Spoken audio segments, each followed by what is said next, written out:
make this crappy music copyright. I think we're good to go. So that was our chill music as we tune in here. Welcome, everyone. If you were just live with us all of 30 minutes ago, that was a health detective podcast that we were doing. And this is different. This is not a podcast. We have some updates for you for AFDNP. So you might remember the wonderful Lucy. She was just on with us, last month, or what was that, even earlier this month? A couple of weeks ago. A couple of weeks ago. Oh, can you hear me? I'm having there we go. A little streaming issue. There you go. You're back. Am I back? Okay, good. Sorry about. Well, I'm not really sorry. I didn't do anything to provoke that, but I apologize that it happened. That's for sure.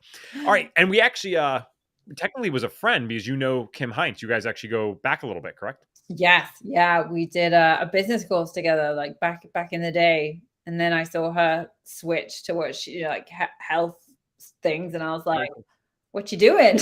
What you doing over there? I want to know." So, yeah, I got to know her that way. Nice. Yeah, I love it. All right, so today we will discuss some updates to I'm sorry, I'm not trying to cut you off. It's the damn delay. I'm going to close out my other tabs. Yeah, we're going to do some updates to AFDNP. So for those that don't remember, when we introduced this to you guys, again, 2 months back, tops, maybe a month and a half. Just go back on our YouTube. You can check that there. If you're streaming on Facebook, same thing. Just go back to some of our recent lives and look for Lucy. So the AFDNP thing is the Association of Functional Diagnostic Nutrition Professionals. And just in case someone's listening to this for the first time and they're like, guys, I'm not going to go back and listen to an entire 50-minute thing. Before we talk about the updates, what is maybe, a minute or two summary of what AFDNP is precisely, not just the title, but like what does it serve for our practitioners? It is the place that our graduates go for continued support and education, in a nutshell, basically, and to create community, build their community out. It's like ongoing support for a little bit of business, some health education training, and just to get some support with tricky cases or, discussion of new supplements and things like that.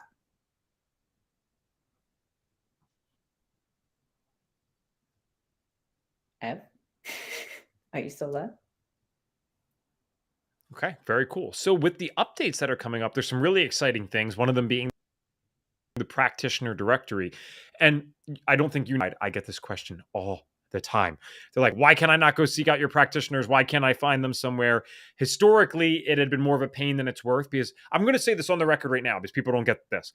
So FDNs are independent business owners many of the times. So when you post an independent business owner on a directory, it's very hard to force them to do certain things certain ways. That means if they don't answer in 24 hours, you don't yell at them, you yell at us, right? So this was one of the reasons we took away the directory in the past, but we're redoing it. I know that there's probably going to even be some requirements to make more of a streamlined process for everyone looking into working with an FDN practitioner. So can we touch on this directory? What will it look like, and how will it serve the public, and how will it serve our practitioners, I guess? Yes. So it's going to be our public facing directory. So you will be able to find it on FDN Connect, even if you are not, you've never gone through the course, you can just go on. It will come up with like a picture, like the name, obviously, of the practitioner, where they live, what they specialize in, and a little blurb about them, like a little bio. You're going to be able to search through by location, by what your health ailment is.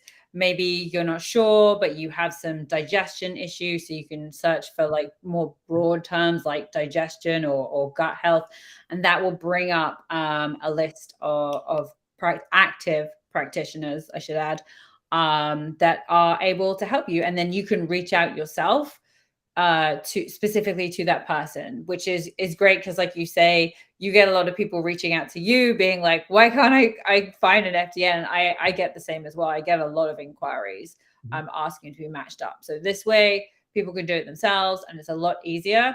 And in terms of that extra exposure that our members are going to get, it is exclusively for members of AFDNP. So if you have graduated but you are not a member, you won't be able to be part of the directory. It is just for our members.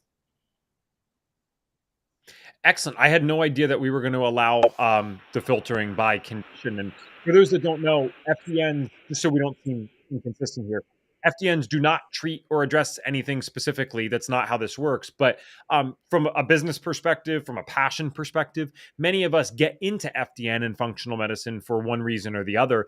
And so there might just be a preference in who we like to serve. I mean, for myself at our business, even though I'm not really the one taking the clients, there's nothing I love more than helping someone with a severe case of cystic acne. I think it is amazing to watch their confidence come back, to watch their hope come back. They're starting to date, they go to prom. Like we've had some younger people that came into the light therapy studio and they literally went to prom. And they probably wouldn't have done that earlier in the year with how bad their face was. So it's amazing to see these things. So that's just a passion Yeah. of mine, right? It's not that FDN changes for acne. It's just that I love those stories because they're personal and you can maybe know some unique things or extra tips or tricks that are specific to your condition that might not be to others. So that's amazing that they can Yeah. filter by that. And so is this going to be just kind of included in the AFDNP membership when people choose to join, or is it going to be an No, extra fee? it will be part of your monthly membership fee. And we plan on keeping it updated to make sure, you know, the listings are up to date. As you mentioned before, I think we had some issues with out of date listings and people not being able to get hold of the practitioner. So we're looking at different ways within the membership that we can keep on top of that to make sure that that listing is accurate, up to date, because Cool. obviously it reflects on us. Like you say, people will come to FDN and tell us, I can't get hold of that practitioner that's on your directory. So that's been an important part of the process, like working out how we can make sure that listings are up to date. So nice. You get all these fun things that we talked about last time and now the directory. Are there any other updates that we need to talk about in terms of AFDNP and like what people might be able to look forward to? And mind you, if my gosh, if you're not even in the course right now and you're considering this will be months down the road that you actually join AFDNP. So there might be even more cool stuff then. But this is nice to know that this is on the horizon right now. So we have the directory. What else we got going on? So we have a new mini site coming for AFDNP. Right now, I mentioned previously, but obviously that was in the other podcast that we did, but we have a huge back catalog of trainings and webinars and master classes that have, you know, some of them have been like, you know, they're years. I think we tried to work out how many we had last time, and we couldn't do it, but there is a lot. So I'm beginning the process of going through and tagging these all now, but basically we are changing it so that currently our search function is not the best. If you search on the web for a particular webinar, it will bring up everything on the entire website, FDN Connect. So including like course updates and things like that. We're going to be changing it. So we're going to move everything AFDNP onto a different interface. And what that means is when someone is looking for a webinar on acne or on you know, a type of supplement or whatever it is, they can just go in and add in that search term and it's just going to search through the new mini site and bring up exactly what you want. So instead of having to scroll through absolutely everything on FDN Connect, and there is a lot, it's just going to bring up the things on AFDNP, which is going to be really useful. We're also looking at different ways that people can search. So whether it's going to be when the webinar was done, who it was done by, whether it's a pro series, a detective hour, because you know we have a lot of different types of webinars as well. So it's going to be a really cool. It's going to be a really cool mini site, and again, that is specifically for members of AFDNP, and that is going to support you know further education and save them lots of time, basically. Right. We had actually, I mean, we didn't come to the actual conclusion, but it's cool for people to know that it's at least this. We had the previous executive director on months, over 6 months ago, on talking about AFDNP. And she had said if you did an hour a day of watching or listening to the archived content, you would not finish within a year. So simple math tells you that's 365 hours minimum of content. And then not to mention, what did you say? It's like four webinars a week are going on or something Sometimes ridiculous right now. more. But yeah, it's like 4 a week. So It's Yeah, so it's just like it's more stuff than most people could ever practically consume, and that's in addition to the main FDN course. So I said this last time, but I think it's something that I need to start talking about even more because the FDN course is already worth way more than we charge for it. But like my gosh, then you basically have this very very low cost to access AFDNP. So when you buy FDN, you're kind of getting like 450 500 hours of content in a certain sense, as opposed to just the 150 hours of content in the main FDN yeah. course. When you said last time then that you were going through each video to like actually identify what was in it, are you literally watching the entirety of each video? Or are you like skipping around? How the heck is this I working? I am like having to like I'm watching chunks of each video, kind of like different points to get the gist of what people are talking about. Because otherwise I won't get anything on the actual site by the time we launch, which is January 1st. I should have added that. So Yep. the practitioner directory and the mini site are going to be launched January 1st. So it's all go Nice. then. But yeah, trying to get through all of that before then. We'll see how I get on. I might have to start like fast forwarding. Yeah, because I was doing the math. I'm like, let's just call it a very low 360 hours. I'm thinking if you spent 40 hours a week, that would still it would take 9 weeks just to get through the damn content, let alone like organize it and do the other things you have to Yeah. do on a weekly basis. So that would be Yeah. crazy. Very exciting to know that we can look forward to that on January 1st. Are there any other things at the moment? Are those the two big ones that you're working on? I mean, and I'd like to know if we can get some inside secrets here. Maybe there's not something that's going to be out on January 1st, but it's like a vision you have for farther down the road from Um, this has been my baby since I joined. So this has been like that. Mhm. my project that I have been working on. So I was really excited to like announce it, especially the mini site, because it was definitely the like feedback I got immediately when I jumped on. So this is my like hot, exciting news. We just announced it today. So you Nice. guys are like the first to hear about this. So when I get this and this is all launched, I'm gonna start thinking about, about what I can add to it next. But for now, yeah, this Fair is enough. where we're at. We just hit 1,000 members, and we're growing every day. So it's getting pretty big. Yeah, and we describe it as the graduates group, and it is. But just so people know, that 1,000 people that are in there, they still have to voluntarily choose Mhm. to be there. Also, AFDNP was not something that was available anywhere close to when FDN started, so it's kind of unfortunate because looking back, there's all these people that might have wanted to be a part of it that it's been years now, over a decade, and they might have fell out and they're kind of doing their Exactly. own thing. But I think we can say this because it's so dang good. Of the new FDN percentage end up going into AFDNP because it's a lot. So right now, it changed, and right now we're around the 70% mark. So we're going to be working on. That's still pretty damn good if you ask me. Yeah. No, I mean, it is. I mean, it's kind of a Yeah. no-brainer because we want, when you're doing something that kind of can be very complex, you need that after support. Like going through a huge course, like the main FDN course, and then kind of being out on your own can be really disconcerting. Like, what do I do now? Who do I turn to? Who's like, if I have a question, where do I ask? And that is the Mhm. purpose of AFDNP. So it's an Yeah, important part, absolutely. and we want everyone that's going to take FDN professionally to be part of AFDNP. Move with some questions. Mhm. Cool. All right. Are there any someone asked this in the audience, are there any requirements for being on the directory? Like, do you have to have a website? So obviously you have to be a part of AFDNP. Are there any further requirements to get on the directory? Good question. We are requiring people to, it doesn't have to be a website, but you have to have something that people can go and look at your marketing. So they need to be able to find a little bit about you. So whether that is an Instagram page, a YouTube channel, your website, even if it's just a landing page, as long as that we're going to go through, we have about 200 people, 200 FDNs that have already like signed up. So we're beginning the process now of going through and vetting everyone, but they need to have something for people to look at. Excellent. Yeah. Makes sense to me. I think that's actually very fair, right? I would recommend everyone have a website. It's just a good idea. And my gosh, you can host these things for so cheap nowadays. You can make Yeah. them so cheap. Yes, you can get super fancy. If you're running a huge operation, you could spend hundreds of dollars a month to operate your website. But I mean, nowadays you can run a nice thing on Wix or whatever. You can have templates, and for 20 freaking dollars a month, you can have a good lookup there for yourself. I think it's Yeah. a no brainer. Someone else asked. Oh, this is a really important one.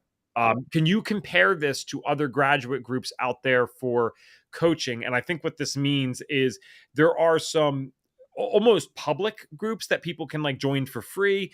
I'm not too familiar offhand with a bunch of other graduate groups that there might be available to other courses, but there's plenty for free that offer business support or ongoing health support. So, how would AFDNP, and I have an opinion on this myself, but how would this be different than a lot of these free groups out there where practitioners might congregate? Because it's specific to FDN. It is focused around everything that you learn in the FDN course, and it's meant to provide support specifically for that. So if you were to go to another coaching group that, I'm trying to think of any, I can't off the top of my head, but just like one of the free ones that you could join to like get advice and tips, it's not necessarily that advice is not necessarily going to pertain to you as an FDN professional. And I think that's one of a really important point to note within FDN. AFDNP is all tailored around our professionals. Yeah, and then I mean, again, I have my opinion on it. One thing I'd like to add to it, we could probably do 10 things, but one of the main things is when you're in those free groups, you have someone that is probably very good at what they do. I'm not arguing that, but it's one talking head, it's one voice versus in the AFDNP group, you do have access to all of our clinical advisors. They are in there, they're staffed, and they answer questions. So it's very interesting sometimes because it's very healthy to have different opinions and different voices chime in. But I found it fascinating sometimes when questions are asked and you see the clinical advisors, like they'll all comment and they do agree on the core points, but they might have slightly different opinions. I think that's healthy. I don't Mhm. think we should ever be just hearing from one person. That includes myself, right? That's why the podcast is never just me. It's always different guests that we have on. I kind of forgot we're not doing a podcast. I felt like we were, right? But the Health Detective podcast, we never do that with just me. It's always different guests, like many of which I disagree with sometimes, but Right. that's important. You got to have these different voices on, especially in the functional medicine space, Mhm. because most of us ended up getting into the functional medicine space because we were failed by Western medicine because it unintentionally became dogmatic. The last thing we want to do is become dogmatic. And I think, unfortunately, that is again, unintended consequence of a lot of these free groups. If you're only hearing from one person, you're getting one person's Right. opinions, and you better hope that those are dang Yeah. good ones, right? No, I mean, like you said, you've Okay, got so yeah, yeah. you go. No, it's the lag. This is killing me. You No, go. I was just Sorry. gonna say I completely agree with you. And I think, we currently have like three or four different clinical advisors, and everyone gives their own spin on things. And like you say, that is everyone's been through something different, and that reflects it in, in the advice they give. And I think it's really important. And on top of that, you have 1,000 FDNs that want to also help you and give you some advice. So it's a great place to hang out. Yeah, I think I mentioned that last time where now that there is, I mean, even when there was like 300 people, honestly, it was happening, but there is such an abundance of participation now in the chats that it's like you ask a question and 5, 10 FDNs might comment before the dang clinical advisors comment. And they're good answers. They're very useful because people aren't just talking out of their butt, right? They're commenting because they have experience with that kind Yeah. of stuff. Which leads me to probably my last question for today. Again, this was more of a simple check in. Um, the mini site, is that going to now host the AFDNP group? Because for those that aren't an FDN, historically that's been hosted through Facebook. So I'm curious, are we switching that, or is that just going to be for? Oh, nice cat, awesome. Is that going to be just for the extra archived content where people can search for Yes. things? So we're still going to have our Facebook group, because it's everyone just, you use Facebook. Most people use it every day, especially if you're in the AFDNP group. You want to jump on and see what people are saying. It's in your newsfeed. It's there. So our community is going to stay on Facebook. However, all of our trainings, all of the recommendations we make for courses, for products inside AFDNP, all of the other things, the details for the natural medicine database, that will all be moving into our mini site.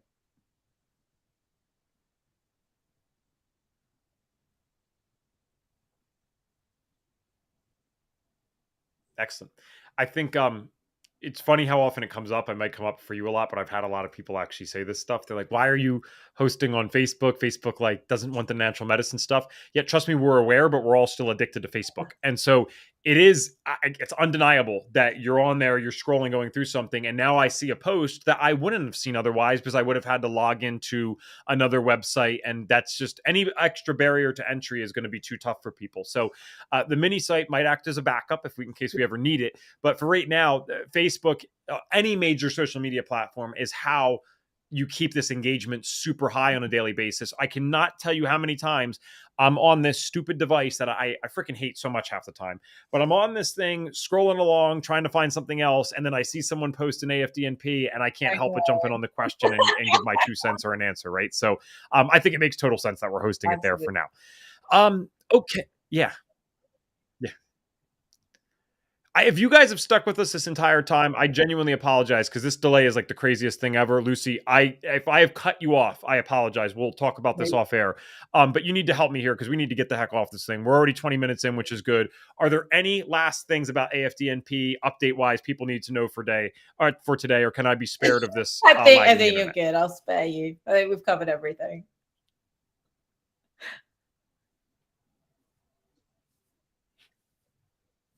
It's really bad if you're not.